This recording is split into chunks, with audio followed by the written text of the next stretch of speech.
Now, returning you to the Children of Primus.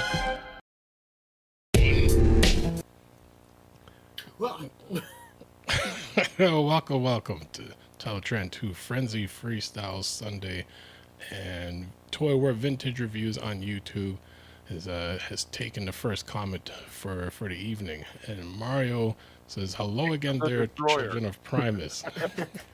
Yeah, I'd rather have these guys here than the destroyers. I mean, I liked the attention, but after a while, I'm like, okay, what are you doing? There's a lot of destruction going on, but it's cool when the destroyer comes through. We'll see if all of them show up tonight. Yeah. Something about my photos, which I'm still sort of idly attempting to take. I need to get a new battery for my digital camera. So the past couple of weeks, I've just been using my phone, and it turns out it's not bad at taking these photos, honestly. Well, it's funny. Phone technology cameras, or the technology in the cameras in phones in recent years, have are almost better than some cameras. And a lot of people have transitioned to using their phones for taking pictures. Which then I know some photographers will be like, well, that's not a true source. But I mean, really, if it's taking images to display on a website and to share around, it doesn't need to be an expensive camera. But the point is, it just needs to be a camera. Yeah, and I wonder because this is I use something called a Nikon D60 for usually when I was taking my photos, except for the past few weeks because it needs more batteries because they died. And it's ancient. I got this in the late aughts. I want to say 2009 or so maybe. And the phone that I'm using is not the newest, but it's from the past few years, obviously. Okay. So I think it might just be roughly on par with that digital camera. No, that sounds about right. And I know that Nikon's similar to like those Canon EOS cameras that I had some years ago. And I find the phones now, and depending on the phone, between iPhone and Samsung, certain ones, when you look at the image, it's really vivid and actually captures everything in the image. Yeah, it's one of those. I'd still prefer to be using my camera for a couple tiny reasons. First of all, so I don't fill my phone up with pictures. Yes. Second of all, that shoots in camera raw, so it's real easier for me to edit the images afterwards. Yes. But I'm not gonna buy a new digital camera if that thing ever dies permanently. Then I'll just stick with my phone. That's just going till it isn't going. Or just find Amazon or eBay and find a replacement battery for them. For that that's camera. probably what I'll do. I just haven't gotten around to it. Yeah. But I'm definitely gonna go for one of the cheap ones. I'm not putting money into that.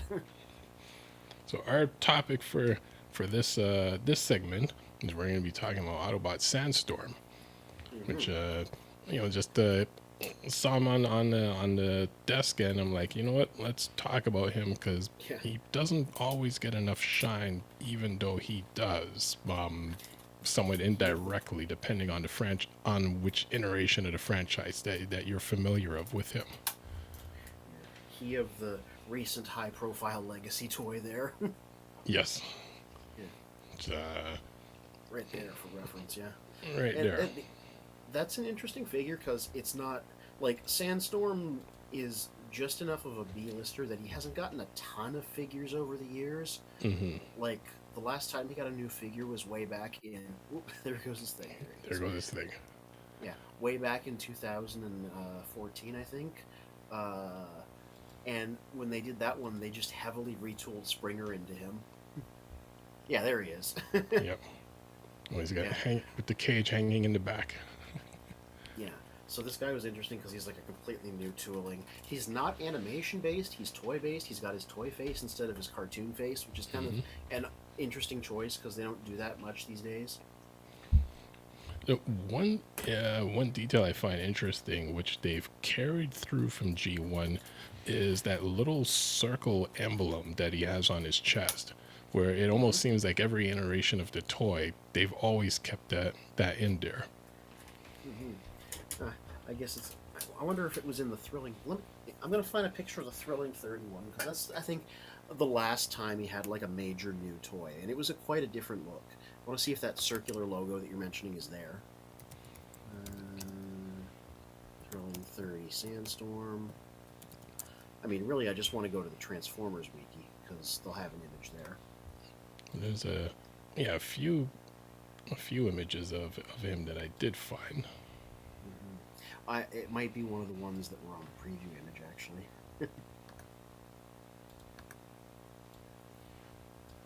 Oh, wait, no, that's the wrong one. That's Tracker Sandstorm. So while you're searching for an image, Sandstorm, who for some of us, we were first introduced to him in season 3 of the Transformers in the G1 series. In the series, he was more of a pacifist, where him and I guess other fleet of Autobots fled from the war, hang out in a planet named Paradon. And Paradron, they were just tired of the war, wanted to get away from everything, so they led this quiet existence on this planet until the Decepticons came across them. How that episode played out is a detail that I forgot about mentioning with Rodimus when we spoke of him before, where most times with Galvatron, it's basically this mindset of like, if I can't have it, no one can. So Galvatron, has destroyed a few planets in season 3. Rodimus essentially did the exact same thing, which really doesn't make him any better than Galvatron, where in a sense, well, everyone's fighting, we can't resolve this, so the best way to resolve this, we're going to just blow up the planet, so that way no one can get it. And I'm like, if there was a prime directive between within the Autobots, Rodimus just threw that right out the window in that episode. Yeah, it's like there's 2 quotes from that episode that are like somewhat mimetic, and one is like, I think it's Sandstorm talking about like how he's mourning his planet right at the end of the episode. Rodimus is like, "Oh, don't worry, Cybertron's real nice." Everybody's like, "What a jerk thing to say!" Exactly. Like, yeah, well, our planet's better. But the one that gets memed to death is earlier in the episode when Ultra Magnus at the plant core. He goes, "I've never seen anything so beautiful in the entire universe. All right, give me the bomb." Again, what were they thinking in it? Like, season 3 just had some interesting writing. I'm like, stuff that kind of went over our head. Now that we're adults, we look back at it and like, yeah, that wasn't okay. Not whatsoever. It is really interesting because like the profile for Sandstorm, like the Budiansky profile, is like that he's a action-seeking sort of sideswipe-esque fighter, right? Yes. And yet they introduce him as being from the pacifist world for whatever reason. Yeah, so it's and I mean, so we see him in season 3 where it's he's just kind of laid back. He's friends with Octane and everything, but then in the comic book and everything, it's he's basically just a wrecker. Like, there's no, and I know you know more about him within the comics than I would, but it's almost like he's not laid back and just really in fight mode. Yeah, so he wasn't in the American Marvel comic at all. Didn't appear, except for like a crowd shot, apparently. But he was very present in the UK stuff because, they made him a member of the Wreckers because in its original conception, the Wreckers were just invented as a way for them to use all the characters that hadn't been in the American book. So Okay. like Topspin and Twin Twist, throw them into the Wreckers. Sandstorm, throw them into the Wreckers, etc. I'm guessing Well and Roadbuster too. Yeah, Whirl and Roadbuster. Again, they weren't in the American ones, so they threw them in there. So really the truest way to make your own Wreckers is to grab all the random guys that have no role and throw them together in a squad, and you're like, that's the Wreckers. Because that's literally what Simon Furman did back in the day, right? Well, I'm surprised they didn't throw in Tailgate, Hubcap, and there's one other mini bot that gets overlooked. I'm surprised they didn't throw them in the Wreckers as well. Yeah, it might have made sense. Hubcap was in IDW's Sins of the Wreckers many years later, sort of spiritually being a part of the team. Okay. But yeah, I don't know. He didn't really. like they were always as a group. Yeah, that's the Thrilling 30 one they did from a few years ago. That's the previous one they did before the Legacy guy that you have. Yeah, and it's hard to tell he used to be Springer because they like really extensively changed like most of his details. Okay. You can probably tell looking at the car mode because it kind of looks like Springer's car mode still. Right. And RJ Eagle says, "Hey gang, what's happening? DJ Spin, what Sandstorm was that one? That wasn't the Legacy one. Sorry, I missed a bit here." Yeah, so And this is the Thrilling 30 one, which was the previous like major Sandstorm that they did before the new one. cool. And then also says, so that's where Paradigm Medic came from. I had no clue about that in connection to Sandstorm. The Paradron Medic is funny because it's absolutely nothing as a character. You watch the episode, and I think they're no exaggeration in the episode for 5 seconds total, right? It's literally somebody trying to give Cyclonus energy, and then he shoves them away. But because they happen to use RC's character model in green, for so long, if they do an RC in anything, they do a repaint as the Paradron Medic. So it's sort of given the character like outsized presence just because it's an easy repaint. Cool. So now let me get all the different Sandstorm images that I know both of us have come across. I'm gonna get the G1 first. Yeah, just to quickly speak to the G1 comics, like I don't think Sandstorm really had like a lot of independent moments. He was just a member of the team, so like he got lots of lines, got lots of presence, but he wasn't specifically in the spotlight. It was always the Wreckers as a team that were in the spotlight. Right. He did get a spotlight in IDW because he was a Wrecker there as well. And in fact, some things happened with him, which maybe I'll get into when we're not looking at these pictures. Yeah, so that'd be the original, which the Legacy guy is a strangely faithful reproduction of instead of the show design, which I kind of think's neat. Yeah. Now, see right under the what's the word for it? The little insignia emblem. Rub sign, yeah. The rub sign. He has that little circular like latch. The newer version has that latch, but looking at some of the images that I've saved, there's another one. In a sense, they've always kept that latch on there. Mm-hmm. Interesting. I haven't followed his design continuity that closely. I just know he's the orange one. He's the orange one. Yeah, let me get another image of him.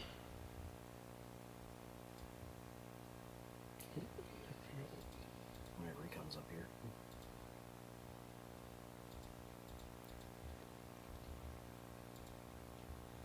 Yeah, so... Well, I'm waiting. Oh, there we are.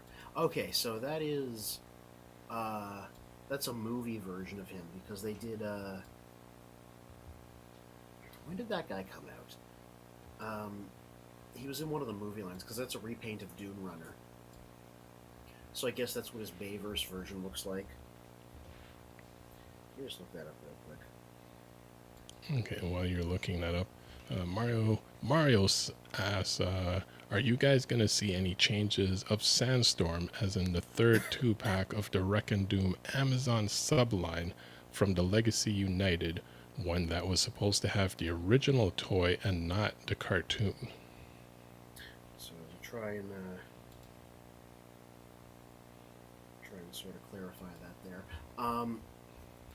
So there's going to be a third Amazon pack for that record collection that they're doing, and it's generally believed that Sandstorm's going to be in that, and they're going to give him his cartoon face instead of the toy face of the one that you guys got. So that's how they're going to get that out there. So I think that this picture might be a Digibash, because they never repainted that tooling into this guy. So that might be like a digitally created fan thing. Interesting. Yeah, because he did get a couple of toys that are officially a part of the movie universe, but like one of them was a tiny little repaint of a Beachcomber, and the other one was a Human Alliance figure who came with a little driver. Matter of fact, I can find an image of him and pop him up here in a second. Okay. What window was I sharing? Oh, here we go. Yeah. Okay. And Scroll. also, Shiva Kobe says, I think someone retroactively named the Paradron medic Lifeline after the G.I. Joe character, like so many Transformer characters. Yeah, Fun Publications did that, the BotCon people. And it's funny because they were G.I. Joe people before they were Transformers people, so they had a habit of naming characters after G.I. Joes. So yeah, the Paradron medic is officially called Lifeline. Oh yeah, there's the alt mode. Nice. I have to be honest, I have not transformed my Springer Sandstorm since I got them. Like, I just have them really nicely posed on the desk. But you're only they're triple. I was gonna say you're only getting 50% of the experience, but they're a triple changer, so you're only getting like a third of the experience. The 33.3. Yeah, 33.3% of the experience. Yep.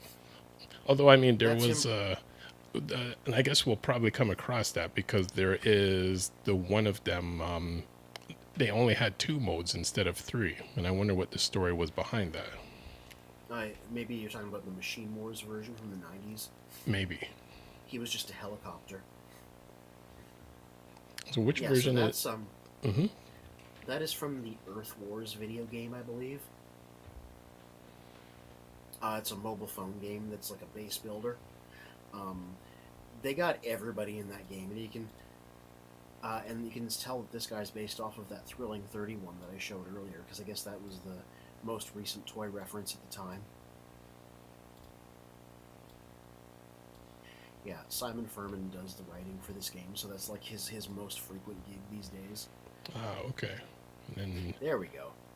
And there's this version. So this is from Machine Wars, the line that came out in the mid '90s. Whoop. Whoops. And technical difficulties. Please stand by. Yeah, so I can still talk about it. Machine Wars was the line where the hubcap that I don't have yet came from. And they released this in the middle of Beast Wars as a way to just kind of put some G1 guys back out there, because at the time we hadn't seen them for a few years. And all the big characters were repaints of European G1 figures that had never come out in the US before. So this is actually just Rotor Storm, the European G1 guy, repainted into Sandstorm, which is why he's just a helicopter. Yeah, like it's still the G1 guy. Like he had a bio note with him that was just still Sandstorm's bio note, basically. It's just in the 90s, I guess he lost a mode. Interesting. Oh, RG Eagle says, that's an interesting point at Shiva Kobe. Didn't know that. It's a good name that's probably more appealing. Yeah.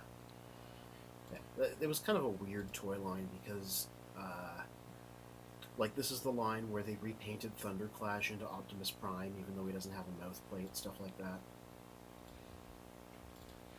So there were a lot of, like, weird choices for characters.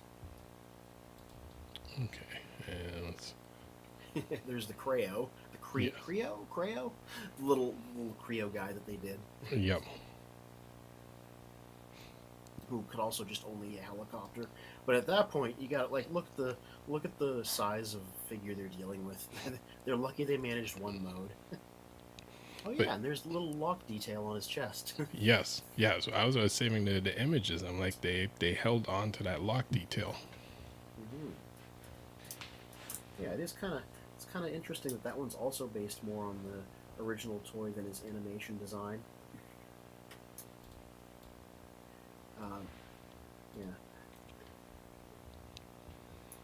Something interesting that I remembered about the cartoon. Oh, there we go. Okay, so yeah, that's his first appearance in the Marvel UK comics from the issue where he first appeared, and they have Decepticon symbols on their chest, like you'll notice Springer does, because it was all part of a big deception. Because these comics were all about like milking these things for drama. So the person they're pointing guns at is Impactor, no relation to our stop motion guy. You know, the leader of the Wreckers, and he's somewhere, and then these 3 Decepticon triple changers corner him and, you know, beat up on him and win. And then afterwards they're like, after they're like, "You're dead," they're just like, "Oh, we were Autobots all along. We just came here and fought you and beat you up just to prove that we're like really good guys that should be on this team." Wow. Yeah, yeah. So that was these three characters' intro in the UK comics. Yeah, and that is actually his movie toy. He had a driver because he was in the Human Alliance toy line. Like so many other movie guys, it's definitely just a case of them like using the name and attaching it to something else. Right. But he is technically a triple changer still because he's got that like base mode there. Yeah, that is true. I forget the name of the guy he comes with, but he has a name too. Yeah, they did. This was a line that came out during Dark of the Moon where there was all these little bots with like drivers. Okay. So basically, just them doing Mask again. Yeah, RG Eagle says, Creo rocks in general. That Sandstorm is nice. That line was so underrated. Yeah, it was a good line if you wanted minifigures of your favorite character, because pretty much every G1 guy got a minifigure like that at one point or another. Okay. A lot of them were blind packed though, but this was at the point where you could like read a code on the back and actually figure out who was in them, so they weren't truly blind packed. Right. They're just like, I like that approach. There's a picture. Oh, sorry, go ahead. If you want the blind packed experience, you can still get it, but if you just want to buy a specific guy, you can just check the codes on the back. There you go. There's another image of all the wreckers. I'm still showing mine. Wait, let me stop it. Oh, I thought it would snap There back. we go. There we go. I forgot to do the transition. Yeah, that's from Regeneration 1, which is the comic Simon Furman wrote for IDW that was like an official ending to the G1 comic. And yeah, again, they just had the usual loadout of wreckers there. Yeah. Sandstorm actually did wind up having a big role in IDW's new comics that they did, because he was a wrecker in that as well. And I've mentioned this before. Halfway through the IDW's run on things, the war ended and there was finally peace, and the whole back half of the comics is how to deal with that. So, like, back on Cybertron, you have, like, Autobots and Decepticons trying to live in peace. Mm-hmm. And there was this mini-series called Transformers Punishment, I think. And it was Optimus Prime and Windblade trying to solve a mystery. And the mystery was, why do all these Decepticons keep turning up dead?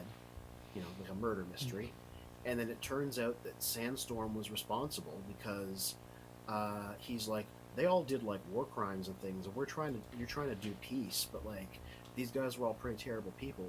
So I'm going around like, doling out, payback, execution style, and they're like, you can't do that. You're gonna start the war again. You have to go to jail now. Wow. Basically, he came back later because like Starscream, who was running Cybertron at the time, it's a long story. He deceived his way right to the top. Okay. Yeah. Those are from the IDW comics. That's what he looked like at the time. Yeah. Starscream was like, oh, I'm going to turn you into my agent to do my bidding. And he's like, well, I got nothing else going on now, so sure. Jeez. Yeah. Eventually, he teams up with the Dinobots, and they go out into Cybertron's wilderness and start defending a field of newborn sparks from people that would want to use it, and that's where his story basically ends. Got it. Okay. Yeah. So he had a whole narrative arc in those comics, like right towards the end. It's probably the most he's ever... Well, no, he was in the G1 cartoon a lot, so that and IDW were both probably the things that featured him the most. And we jump away from a Sandstorm for a quick minute, or actually, Mr. Look, Magnus has... Mr. Magnus come into his helicopter mode. There we go. Oh, I like the styling on the front of it with the windows and things. It looks nice. Yes, it's very nice. He's got the winch. He has an actual, winched gimmick. Yeah. That becomes the roll cage engine protector when he's in Doom Buggy mode. Yes. Yeah, that's really neat. And it's a working winch. Yeah, that's like an actual little gimmick. You can just roll it up like that. It is. I think I somewhere wrote Sandstorm now has the cage to capture Ravage.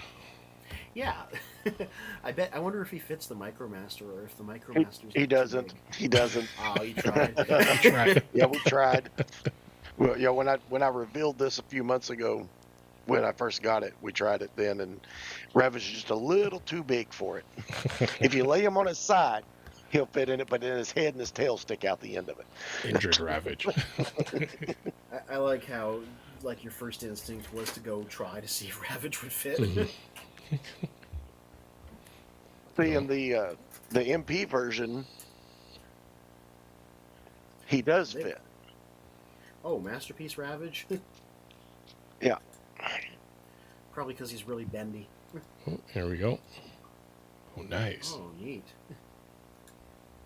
And then what was really cool was that Hound, MP Hound,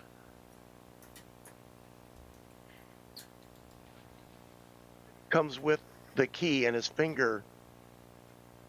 So that's how I have him on display, is where Hound is teasing him with the key.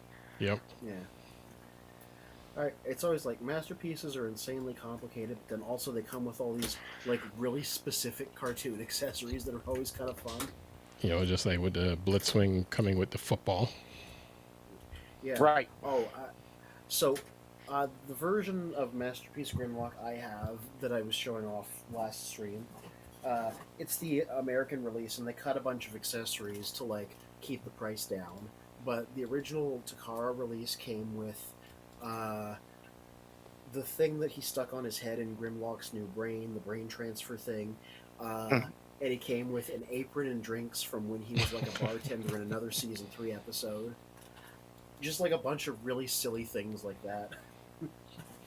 So that's what the masterpieces tend to do. Well, Shiva Kobe says nice. It's in regards of the Sandstorm, and RJ Eagle also says nice, Magnus. That's the definitive alt mode for Sandstorm for sure. I wonder if there are any third-party figures that do a good job on Sandstorm.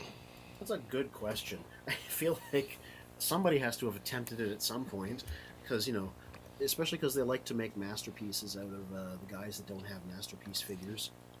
Let's see what I get for third-party Sandstorm.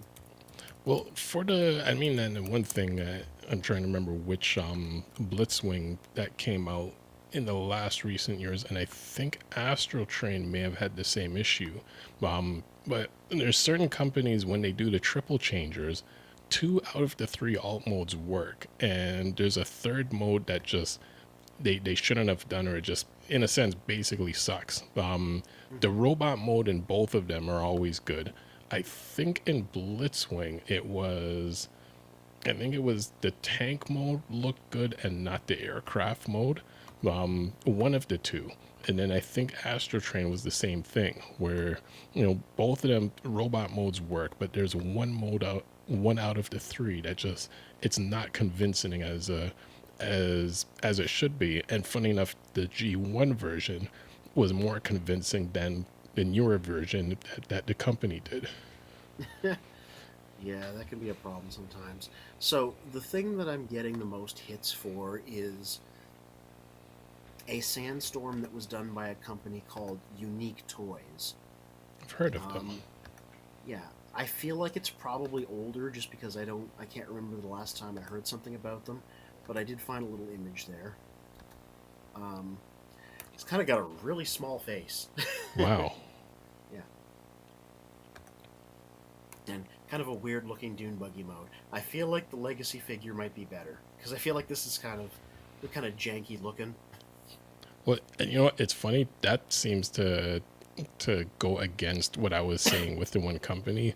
The helicopter mode is spot on for what Sandstorm is supposed to look like.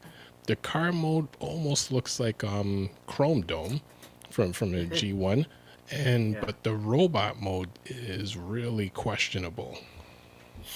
Yeah, they put more work into the alternate modes, clearly.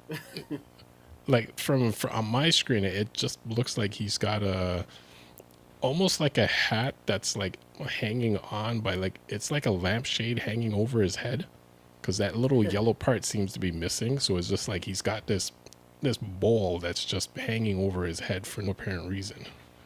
Yeah, I could probably find some. There was a bunch more pictures, so I can see what I can dig up. As RJ Eagle Yeah, I says, wonder when this. dang, Legacy destroys the third-party figure. Yikes. Doesn't happen often. Yeah, there's a better picture of his alternate mode, so looking very much like you said, like Chrome Dome kind of. Well, you know what? Up close, now it looks, it's almost like a cross between a submarine Chrome Dome and that vehicle that they had in the Dumb and Dumber movie. Yeah. I like that they have all these cartoon screenshots around it showing the thing that doesn't look anything like at all. Wow. It looks like a little hot dog cart of some sort. Yeah. There's color renders up here for a Mech Fans Toys Legend Scale version, but I don't know what this came out. This is from 2022, so I don't know if it's even out yet, because you know how they love to take their time with these things, and these are CGI renders. So this would be a mini Sandstorm. Oh God. Oh dear. Okay, it's facing backwards, which is a little better. Okay, from the front it's a little nicer. That's a lot nicer. Yeah, you got to give it leeway because he's tiny. He's a little legend scale guy. So obviously the helicopter was the priority. Oh, the helicopter looks perfect. Yeah. So like, robot mode looks pretty good. Helicopter looks perfect. It was the buggy mode that they sacrificed at the altar of making the other modes look good. 2 out of 3. That's Yeah. You know, always 2 out of 3. And RJ Eagle says, "Ha ha ha! The dogmobile in Dumber and Dumber." Yeah, a little bit, eh?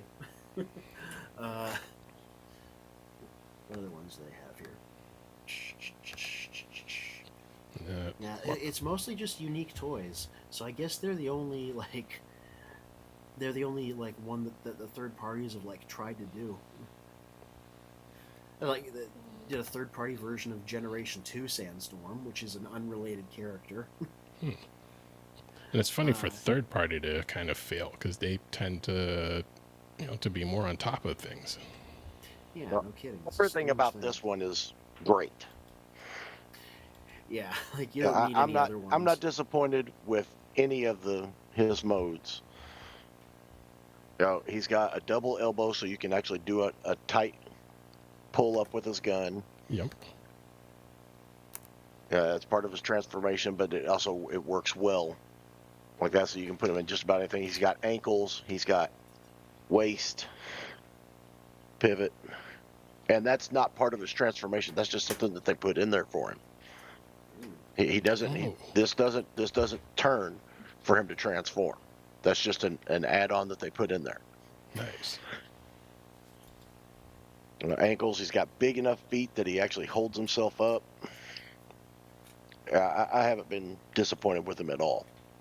No, like him and like, this guy's the sound of the summer. Yeah, like him and Springer. And I mean, again, I don't usually go for the newer figures, but him and Springer, like, they're just really well built. Mm-hmm. And Mario also says, "I also have a comment that retains the Sandstorm and the Wreckers, oddly enough, and I want updated versions of members we need of the team. That is Roadbuster, Whirl, Broadside, Guzzle, Pyro, Thunder Clash, and Thunder and Clash." It's funny because at first I was gonna be like, they did a new Roadbuster, they did a new Guzzle, but I'm like, wait, that stuff was from like a decade ago. Wow. Right. They need one that people can actually buy, and also, oh god, that was a decade ago. Thrilling 30 was in the year 2014. That was 11 years ago. God. Yeah. Yeah, I guess they do need flies. a new one. Yeah. Time flies. Yeah. Who were the... Yeah. Broadside. Yeah, they did one in Titan's Return in like 2016. Whirl, 2014. Roadbuster, 2014. Guzzle was a Dark of the Moon toy from 2010. That's like 15 years ago. Wow. Pyro and Thunderclash, they've only ever gotten BotCon toys. Those guys are in dire need of like actual new updates. So I'd put them at the front of the line, honestly. So let's jump to a little bit of news before And we still have just under half an hour, and then we'll come back to Sandstorm. Through our website, childrenofprimus.com. We have Skybound Comics for June. Oh yeah, I need to catch up on these. I never got a chance to talk about that Kickstarter that they're doing. It's certainly something. And it's not a HasLab, it's an actual factual Kickstarter. Yes, I have like 6 that I'm on. Oh wow. Yeah, Right. I love them. 'Cause I was going to, I think either we barely mentioned it, but I was going to ask you when they mentioned that Kickstarter of the entire G1 series with the UK incorporated into it. What are your thoughts? Because I mean, I wouldn't mind having that, because there's some earlier G1s I don't have, and then a few of the later ones I don't have, but I don't have any of the UK comics at all. Yeah, that's where the real money is. That's never gotten if that ever even got a full run of reprints here, it hasn't in a very long time, right? Okay. And like I've said, those are some good stories too. They're just as valid as the American stuff. Probably more so, because that's where like guys like Simon Furman got their start before they went over to the American side. Well, from how they were describing it, is essentially because the stories were, in a sense, kind of working alongside with the U.S. stories, that it's all going to be integrated into this one large series. Yeah. So they already did a Kickstarter for reprinting all of Marvel G.I. Joe, and I looked at how that worked, because this Transformers one is just copying what they were doing there. And with the G.I. Joe Kickstarter, it was the same thing. The full Larry Hama run in 4 hardcovers, and you could pick if you wanted a G.I. Joe themed set or a Cobra themed set.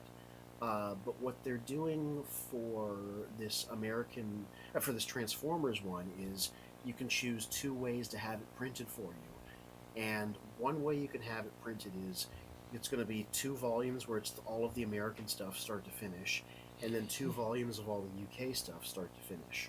Okay. But of course, how it actually worked in the UK was, like you said, the stories took place in between the American issues. Right. Because the whole reason the UK comics happened was they published weekly over there, Right. instead of monthly. So, yeah, so they published weekly, but their page count was shorter. So what they would do is they would chop up the American stories into like 2 or 3 parts. But they would still run out of issues pretty quickly. So all the UK stories happened between the American issues. Okay. And sometimes they'd just be like, we're going to tell an adventure where everything's the same at the end, so we're not interfering. Sometimes it was going to be like, hey, nobody's doing anything with these characters. Let me make the Wreckers and tell some stories about them, you know? Got it. And then Bob Budiansky was like, I'm not time skipping into the future. I'm not doing the movie stuff. I don't want to. So Simon Furman was like, let me tell some stories about what's happening in the year 2005. Yeah. So the other way that it's being printed is, like they said, integrated. So it's going to be 4 volumes, but you're going to read it as it would have come out in the UK. So like some American issues, some UK issues, some American issues, some UK issues. So it's in like story order. Whereas the other way you can print it, you read the American run, and the UK thing would all be taking place in between stories you already read. Cool. Jump back to Sandstorm just for a moment, and RG also has a comment that says, I think Fan Toys Thomas nailed it for Astro Train. For Unique Toys, they did a much better job on Octane, I think called Provider. Maybe some third party will perfect Sandstorm. The one I just sent you is Unique Toys'. And yep, there we go. Oh, yeah. Yeah, that's the one we were looking at earlier. It's just from some slightly more flattering angles, I think. Well, I thought you were looking at this one. I thought you were looking at Dr. Wu's. No, I know Dr. Wu did one. Oh, interesting they gave him swords. Mm-hmm. Yeah, a lot of the times they give them the swords and they become their blades. Yeah, because it actually looks kind of similar to Springer's blades. There was one important thing that I specifically wanted to note about the Kickstarter before we get off of it, and that's probably not going to be your only chance to own those books. Um, just that's your only chance to get hardcover versions of them, because they already announced they're like the first volume of the American comics. The first of what would be one of the four things in there. They're just getting released to market as like big, thick, soft covers, like this other reprint I have here. Okay. So if you can probably, they're probably all going to come out like this, unless they don't print the UK ones for some reason. I don't know. Maybe they won't. But they're all probably going to come out in a soft cover format. So not backing the Kickstarter doesn't mean that you can't get these reprints. Cool. I think that's So really they're important. those swords as the blades. Yeah. Oh, this image is kind of funny. It's like they're just knives. It is. They look like knives. Yeah. But it's funny. Again, Sandstorm works in robot and in chopper mode. But his car mode it's something. It's a little thick. It looks like a military vehicle. Mm-hmm. Mm-hmm. Which, if this is wrecker form Sandstorm, that wouldn't be a bad thing. That would make sense. I mean, I like Doom buggies more It's than not a that Doom- type of yeah, vehicle. But as it's a definitely wrecker, not a Doom buggy. yeah, as a wrecker, that makes sense. Like, you wouldn't be sending a Doom buggy into a battle. Unless you're a speed racer, of course. That's right. It's, Oh yeah. Now, will any of these ever come out in Canada? Or do I have to keep going to my comic book shop to get them? They're like, Blokies are coming out at U.S. retail. I'm like, they're going to come out at Canadian retail? Am I going to be able to buy these somewhere? it's going to be a Are those question. big ones? Yeah, those are the classic class ones. So those are like the larger guys. They're not blind packed like the little guys I open. Like that, you are going to get an Optimus if you get the Optimus that's there,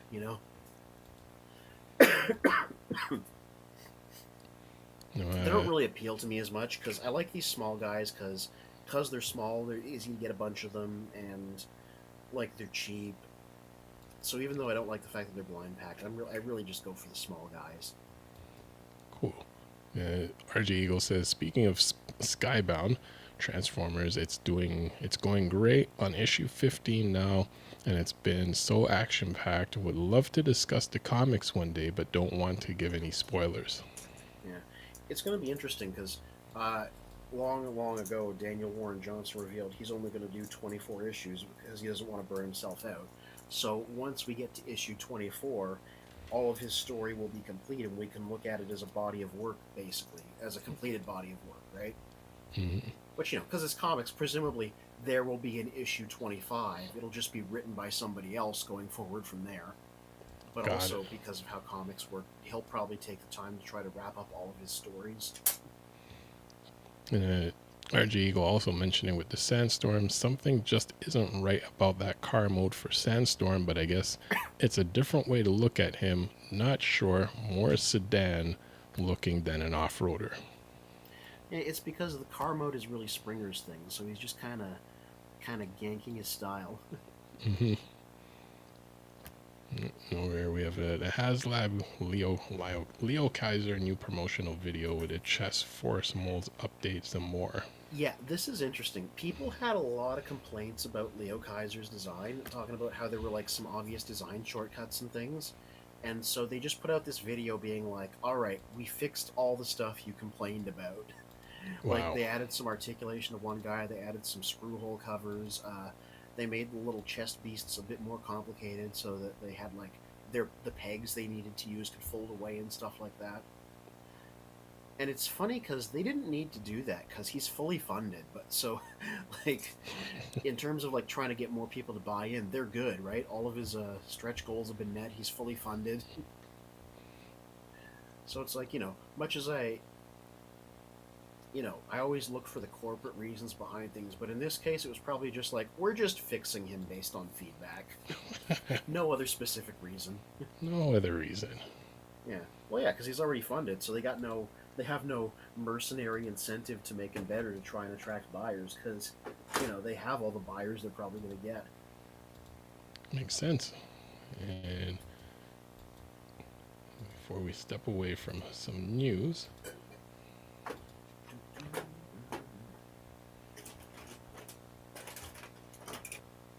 Just looking for accessories amongst the pile of stuff on my desk. there we go. We have this guy. Oh, Power of the Prime's Beachcomber.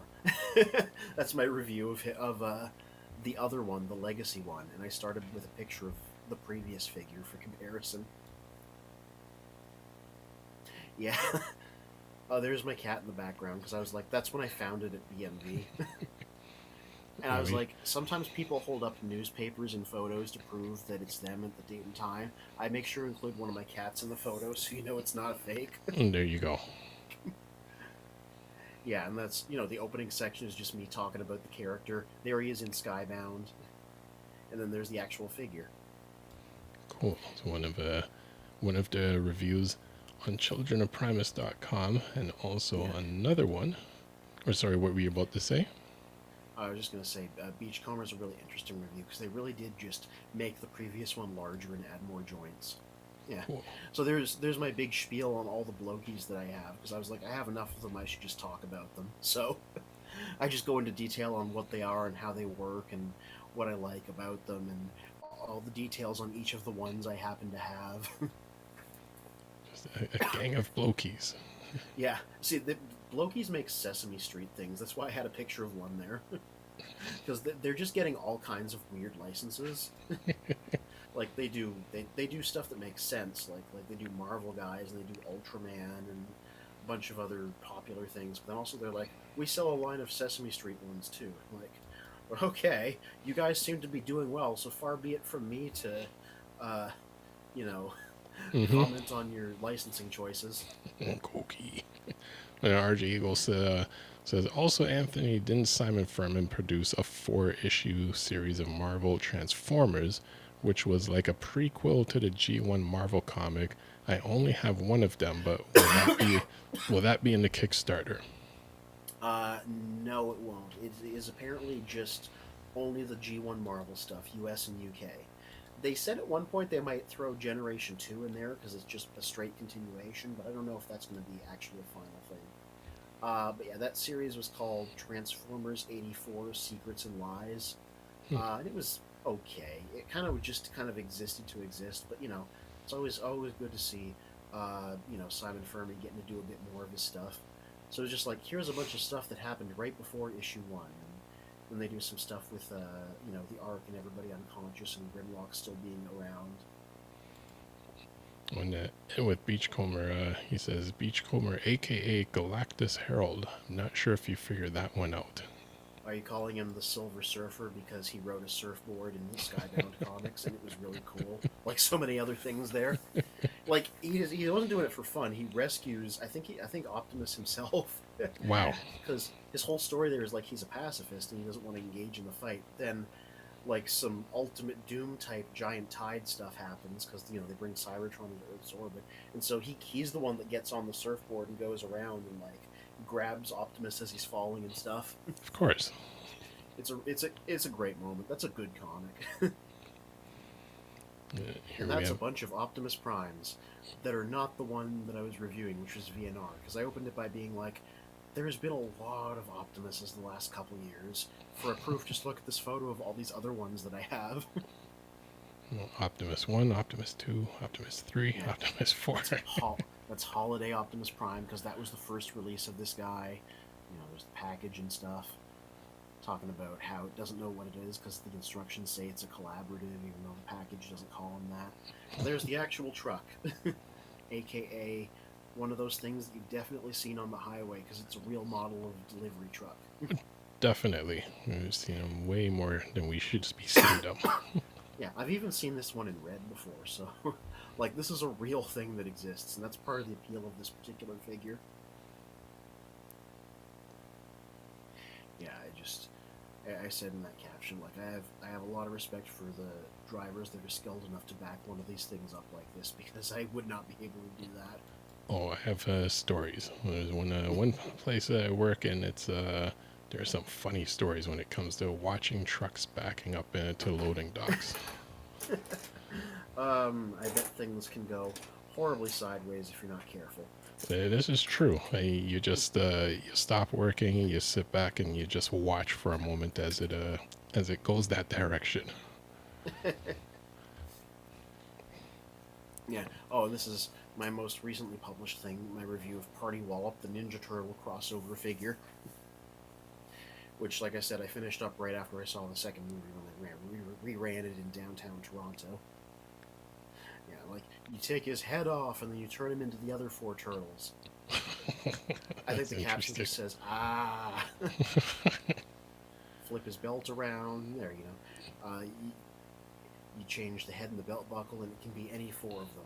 And I said, I think they want you to buy four of them, but nobody's that insane. Not even my Ninja Turtle loving friend who thought about it but didn't go through with buying four of them. You know, there's someone somewhere. Yeah. Oh, I'm sure. Just nobody I know. More. We'll wait for them to hit Ross at $12 a piece, and then we'll buy the other three. Yeah, you know, go. Honestly, it's a good way to handle it. Here it is. Just spending this whole time looking around. Yeah, that's a size comparison with one of Jess's NECA Ninja Turtles. Raph is just, he's ready to fight someone. Yeah, they're doing the Vitruvian Man thing with the multiple arms and legs. And then the photo underneath it was the Raph version of the Turtle Wagon. Oh, gosh. Yeah, so you can read all of these on my blog there on the website. This Grimlock that I've been taking pictures of quietly this whole time is because he's my next review subject, so I've got to get his photos taken. Today's really the only time I can do that. There you go. RJ Eagle says Cowabungatron. Yeah, that's what they should have called him. His name is Party Wallop, which I think is kind of a strange choice. Because he changes into the Party Wagon, that's the name of the vehicle, I guess. Mm-hmm. But, like, everybody's like, you're calling him that? You're not calling him, like, I don't know, Cowabungatron or Turtletron or something. I'm going to say Ninjatron, but that's already taken. That's already taken. Yeah. Which, as you mentioned, Ninjatron, slowly we're working on being at TFCon Toronto, which is coming up this year in Mississauga, just beside Toronto, this year's second weekend of July. So we're slowly getting all our plans together because we're going to be there. I think this is going to be our fourth or fifth year. I think our fourth year doing a TFCon. Yeah, it's going to be my, I think I first started being there as a dealer in 2017. I've been trying to remember when I started doing that. 2017 or 2018. So for me, it's been like 8 or 9 years maybe. No, cool. That's not right. That's me doing bad math. However long it's been since 2017 or 2018. Yeah, I'm an English guy, not a math guy. It's almost a decade. I mean, we're in 2025. Yeah, I guess I'll say here, sadly, I'm not going to be there on the Saturday because my brother has to go and get married. I'm actually really happy for him. Don't take that seriously. Because he had to follow what you did and got married. I did it before it was cool. That's not true. My sister got married first, so she did it before it was cool. Oh, okay. Yeah, I'll try to be there on the Sunday. If you're there on the Friday, I'll be setting up. But you say hi to everybody else on the Saturday if you're there. There we go. And so 5 minutes left. And actually, one cool detail, which I won't announce which page it is just yet. I should ask them if I'm allowed to announce it or so forth. Because I don't want to be any conflict of interest or anything. But there is another Transformers Facebook page that's invited me to be a moderator of their page, and they have a really large following on that page, and I now get to see what the mods and the admins have to go through in terms of moderating, any mini arguments or just spam stuff, people posting things that are unrelated, people joining groups, and then you accept them in, and then a day later they're like, spamming it with things that are non-transformer related, so you have to like ban or boy. kick them out. So it's a handful of work. One thing where with the other admins that chose me to be a part of the group is they said that they like how I get engaged with certain debates, borderline arguments, where it's like I'm not arguing with someone. I come at it from more of a debate perspective to see if to see both sides of what they're saying and not turn it into an argument, which because you have some of those G1 fans or Transformers fans in general, like they just really want to go into a forum and just fight people for whatever their point of view is. And I'm like, they're toys. At the end of the day, they're toys. We're not supposed to be fighting each other. You've always your presence is always that of being one of the grown-ups in the room, so it makes sense that you become a moderator of something else too. I could never be a moderator of anything because I would immediately go mad with power. Don't ever give those reins to me. It's not going to end well.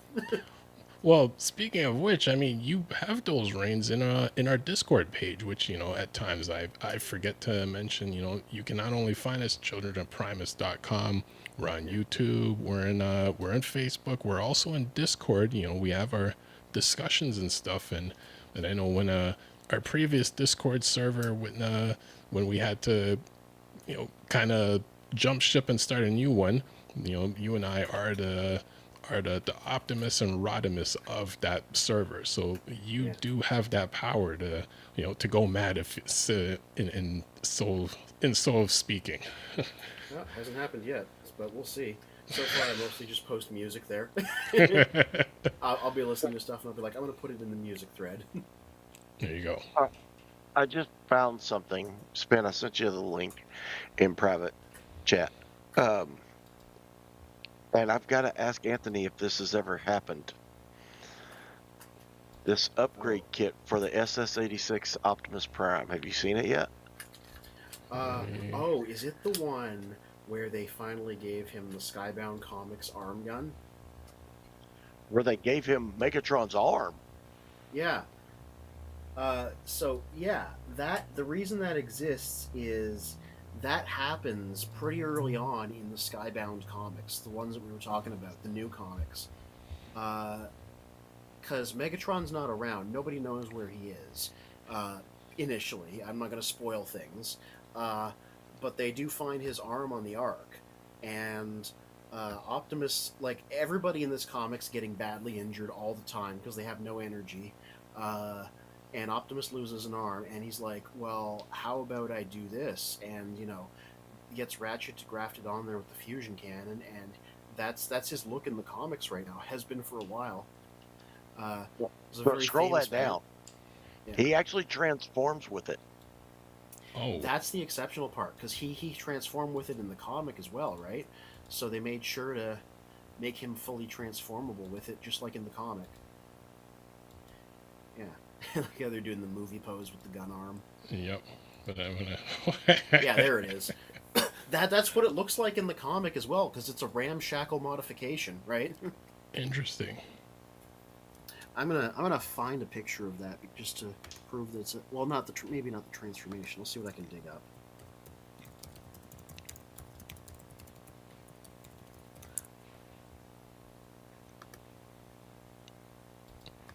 Yeah. RJ Eagle saying, TFCon baby, I'll try to be out this year.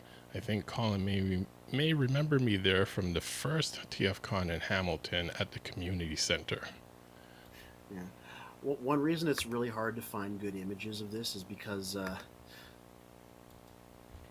we go. This is from Reddit. Well, then Shiba Kobe. Because, oh, sir, go ahead. yeah. There was a period there where everybody was taking their Optimuses and giving him Megatron's arm. Come on, where is it? There it is. Yeah. How do you feel about going on the offensive? Is the what he's saying on the page where we first see this happen. So this was a big popular image.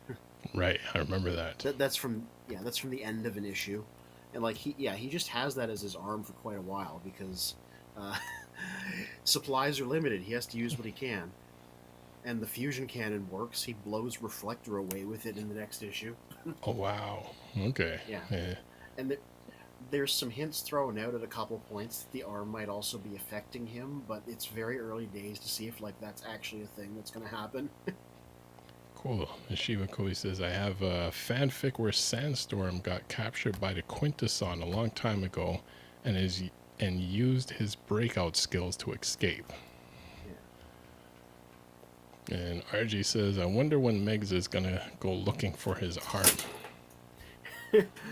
Yeah, I mean, I know that he is becoming a factor again in the Skybound comics, but it's still early days for where that story is going to go. But yeah, Optimus just casually has his arm because that's what he found. Yep. So he's like, gotta use everything we have.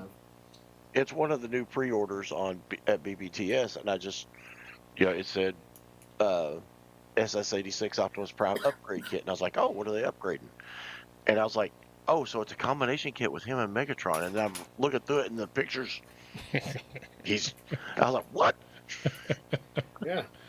That's because these comics rule and everybody likes them, and now they're hungry for merchandise from them, and they haven't. It takes them 2 years to properly get things out there. So these third-party companies are like, let me take care of this for you. Let me give you a kit to make Skybound Optimus Prime, basically. Mm-hmm. Yeah. I mean, mark my words, there is going to be an official figure of this design at some point. Maybe as a convention exclusive, maybe as a mainline thing. Just give it some time. That's a third party thing. This is the official. This is the official upgrade kit for SS86. You turn him into Skybound comic. Megatron arm. Yeah. Well, I know, but non-F is like a third party thing. It's not like a licensed Hasbro thing. But like, I'm sure they're just gonna make a normal figure that is just Optimus with that arm in the near future, like within memory, because. Like, they only just made that Void Rivals set based on issue 1 of the comic, and it was a while before this thing with the arm happened, so give it time. They're going to catch up. They're going to make one because everybody likes it, and it's a popular image. Now, before we end for the evening, Mario says, I'll say the Skybound comics are very brutal and gratifying, and not like anything we've seen in Transformers. That does remind me of the G2 series of Transformers. So after the original series ended and they came back with the G2 series, which I guess the best way how I've explained it, in some cases, essentially the G2 series of the original comics was almost a continuation of the G1 series, where you still had your original characters and they brought in other characters, but right from the cover it says, this is not your father's Transformers, and there's a lot of violence that happens in that series that you didn't see in the original series. Yeah, you know what it was? It was because it was the 90s now. That's entirely why it was like that. And one that really threw me off, and I guess like not to throw out any spoilers, and being a fan of Defensor, is there's a scene where Hotspot is essentially surrounded by a bunch of Decepticons and blows himself up to blow up all the other Decepticons around him.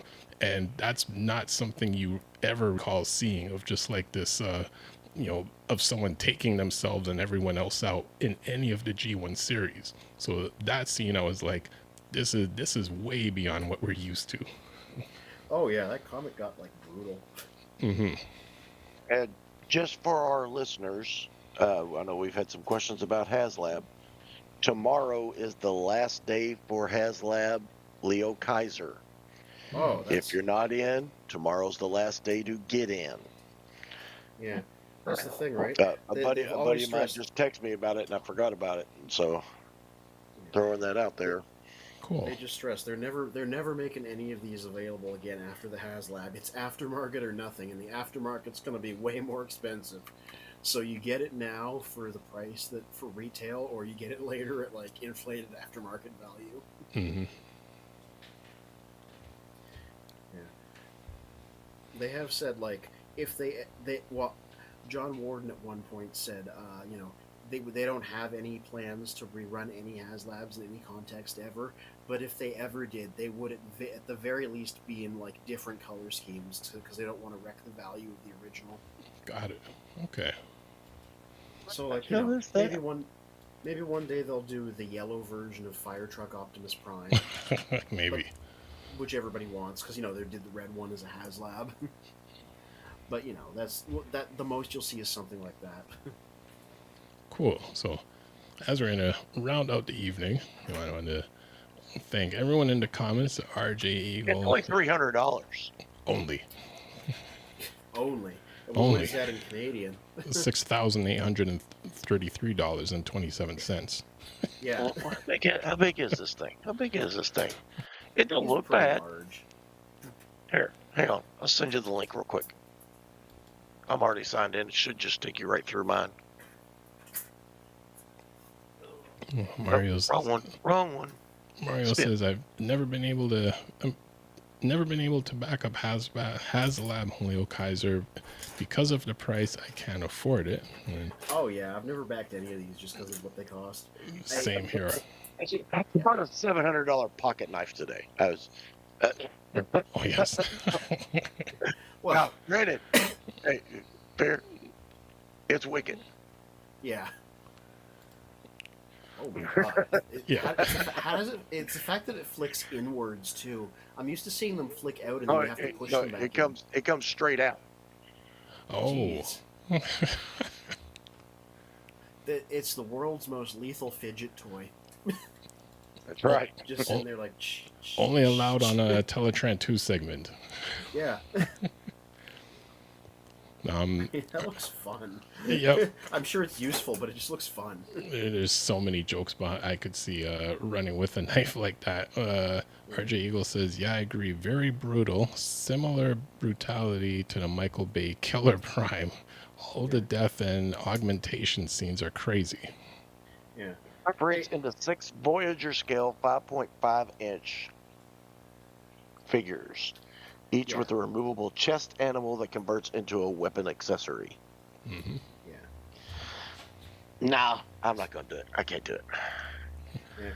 This is one where like, if I would have gone into this, it would be because I already got because he's another Transformers Victory character. If I had gone in on like Star Saber and Victory Leo and Deathsaurus, then maybe I'd want him because then you'd have a bunch of Victory characters already. So add to the cast. Right. But this is very much for the people that already have some of them and want some more characters from that series. In my opinion. RJ Eagle saying, "Funny thing is, Leo Kaiser is cheaper than the MP Train Combiner." Wow. Oh, I bet Raiden, yeah. Yeah, Raiden, I think wasn't he like close to 1,000 for him? Yeah, but if you're going to spend that kind of money for Raiden, go after the Moon Studio one.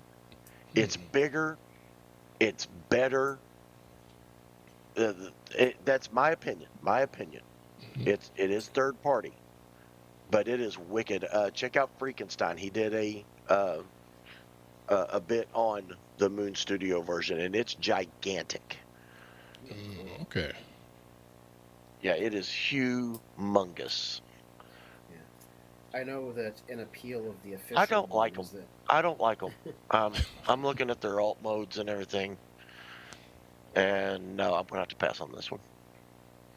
Oh yeah, Leo Kaiser. Yeah, it's a faithful reproduction of the original. So the question is whether you like the original design. They did a Combiner Wars one a few years ago, so there is a version out there already. 3 tiers were unlocked. Yeah.